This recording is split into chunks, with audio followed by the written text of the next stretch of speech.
Bienvenue dans Une minute dans ma vie d'auteur. Je suis Malika de Riche-Virin, auteure et rentière. Dans ce nouvel épisode, plus long que les autres, je vous raconte l'histoire de l'enfant dans la lune. Assise près de la fenêtre, elle n'écoute pas ce qu'il se passe en classe, ne répond pas quand l'institutrice l'interroge et interagit peu avec ses camarades. Elle apprend à cacher ses larmes et à dissimuler ses peines. Calme et silencieuse, la paix règne en elle. Hélas, on l'oblige à s'exprimer, à grand renfort de élève dans la lune et de ne participe pas sur les bulletins. On la traîne chez le psychologue scolaire.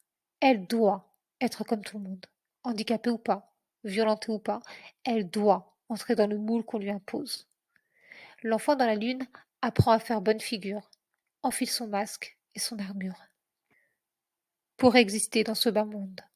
Parce qu'on lui a dit que c'est important d'exister, vous comprenez? Pourtant, cet enfant dans la Lune n'est pas intéressé par les interactions sociales.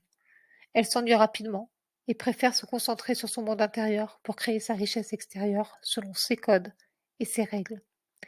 Épuisée de faire semblant de vouloir appartenir à ce bas monde et d'accepter ses règles, elle oscille entre ombre et lumière, animée par une ambition hors norme. L'enfant dans la Lune a grandi.